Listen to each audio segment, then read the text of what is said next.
Hello and welcome to the Week in the Maghreb, our look at news and current affairs across North Africa.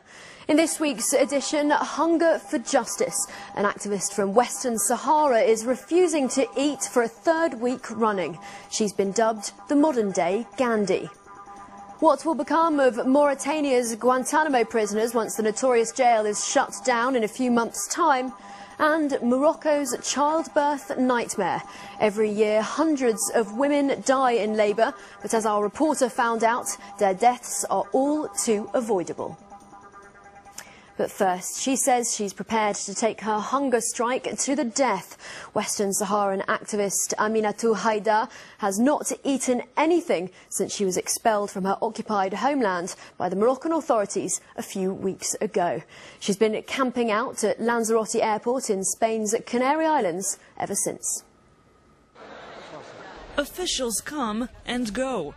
Spanish authorities have been trying to convince Aminatou Haidar to leave the airport, stop her hunger strike, put an end to her protest, which has embarrassed them and drafted hundreds of supporters. But she keeps refusing, and they leave empty-handed.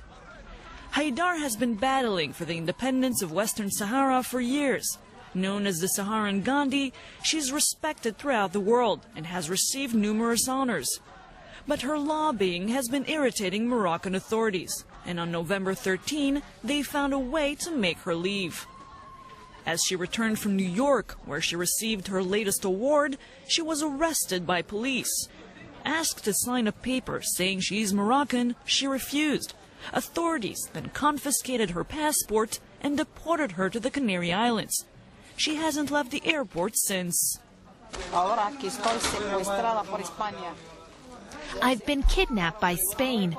Morocco expelled me with the Spanish government's complicity. Aminatou Haidar is demanding her papers back and has been on a hunger strike, putting her health on the line. She says her dignity is more important than life.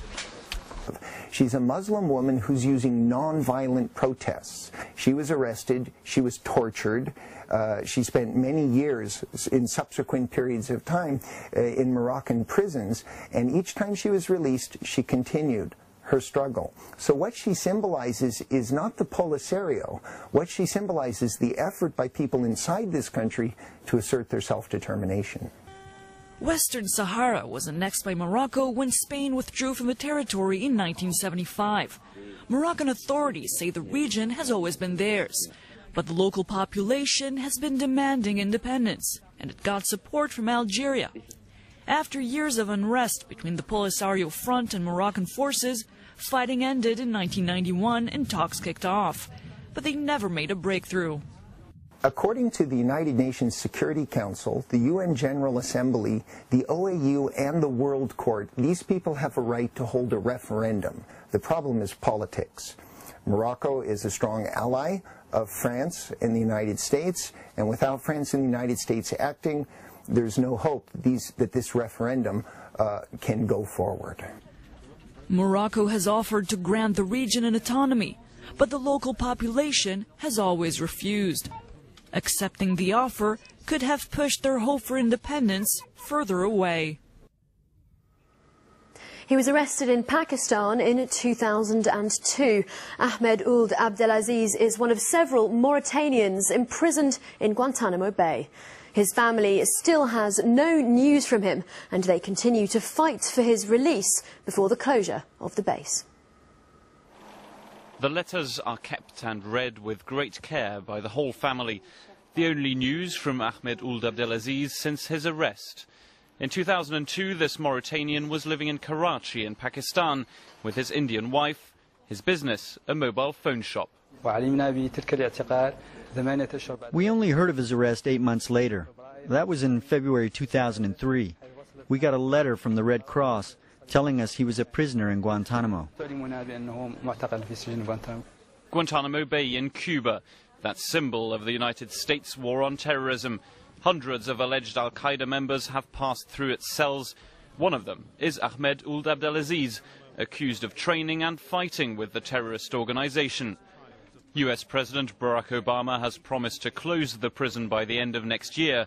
That is not early enough for many families, including this one. We're leading popular campaigns for his liberation. A lot of Mauritanians are with us.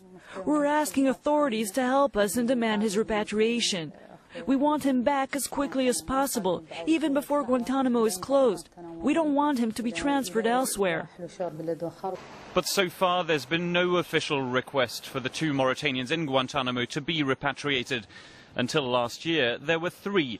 Sid Amin was released a year ago. He says he remembers the